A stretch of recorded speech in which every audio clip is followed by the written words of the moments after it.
It's no secret that our region's population is among the least diverse in the United States, especially among major metros. It's especially true in the ranks of C-level management around here.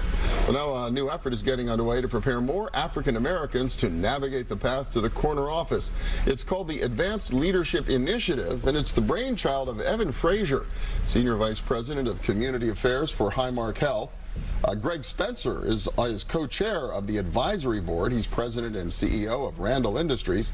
And Randy Dearth is president and CEO of Calgon Carbon. He's also co-chair of the advisory board. And welcome. Good to have you all here. Thanks for having us here. So yeah, Evan, what is this all about? Really a big push to try to get more African Americans in senior management? Yes. The Advanced Leadership Initiative is really committed to helping to build the pipeline of executive leadership to help create a more diverse community here in our region. Well, we know we're not very diverse to begin with, but what's it like, especially when you get to the C-suite and the corner office? Yeah.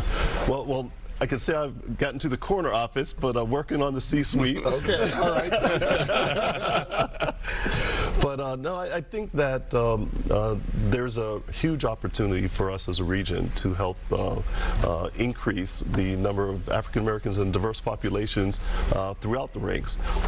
Disproportionately, we're underrepresented as African Americans as you move up in organizations, and we believe this is an initiative that is very deliberately designed to help increase the pipeline of the population for advancement and growth, which will really impact our community as a whole. Yeah, I mean, disproportionate to say the least, though. I think the population, African American population in Allegheny County is about 13%. Yet, when you talk about C-level executives, it's like 1/10 of 1%. Yeah, and I realize not everybody can be a C-level executive, but that seems like a pretty out of whack ratio. Yeah, it's very small, and it's something we know that we must improve. And in order to get there, to make real advancements, we have to be deliberate. And so this is an initiative that we believe, through some great partners that we have with Carnegie Mellon and the Poise Foundation and some amazing corporate partners that we have out there, that we believe we can really make strong inroads. And Greg, you've been beating this drum for many years, having been there in those C-suites over the years. Am I right that it felt like years ago we used to have a greater presence of minority executives? We really did. Yeah. If you look back in 2001, I could say,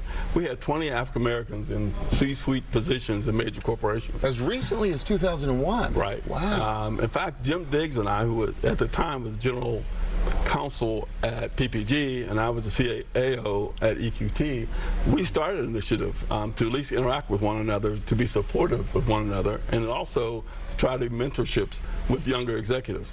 That number's dwindled down, and it's interesting because of retirements. I left corporate America, Jim retired, a lot of the executives at Mellon retired, and so we apparently didn't do a good enough job bringing people up through, and that's why I'm so excited what Evan is doing with this program. Yeah, I'm going to end you, Randy, talk about this in just a second, but so what is this? This is an association with Carnegie Mellon University. This is a really serious effort to develop this talent, right? Yeah, so we believe that through an executive leadership program, Carnegie Mellon is serving as the academic partner.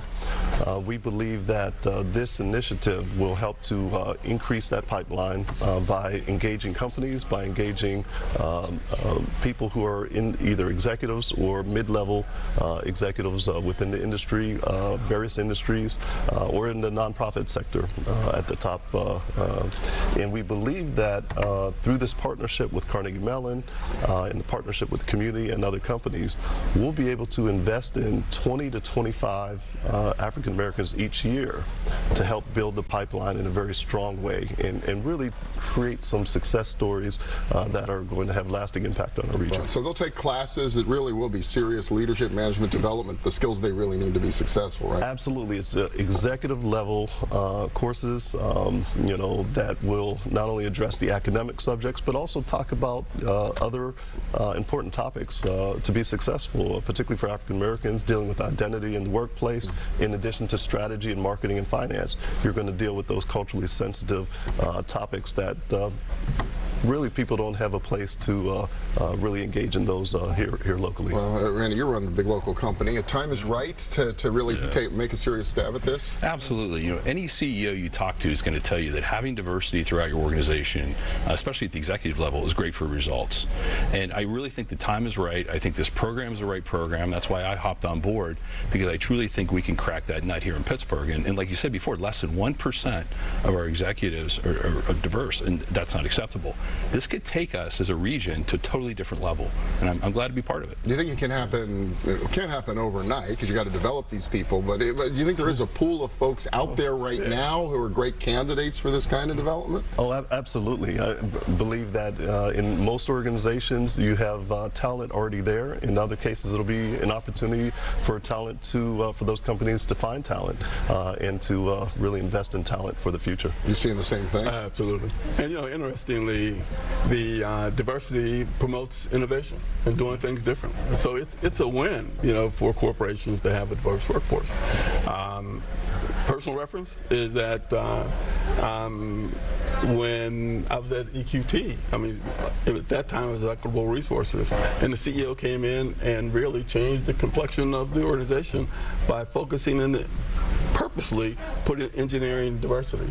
So I was the CAO, and Johanna Laughlin was the general counsel, and Dave Porges came in as the CFO from Bankers Trust, and Murray was a shell Murray guy. Gerber, right? Yeah. So we took a organization operated much like a gas utility to today being the largest natural gas producer in the country. Yeah, it's a new way. So you've seen it happen. How will this? Will you sponsor an employee or someone? Is that the way the CEO? The companies need to step up and engage with this and identify the people and get them involved, right? And companies are already stepping up, and I think once the word gets out, once the program's outlined, I think a lot of CEOs are going to hop on this and say, wow, this is exactly what we're looking for. We have candidates we want to put in this, or we're trying to attract candidates, and we think this could also be a way to attract candidates into the region.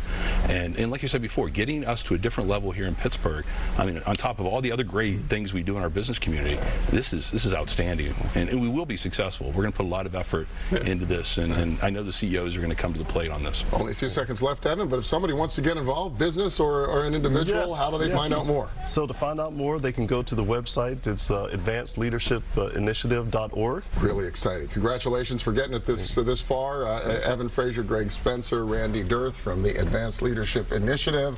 Great success. Thank you. And we'll be back in a minute with just a little dollars and cents. Stay with us.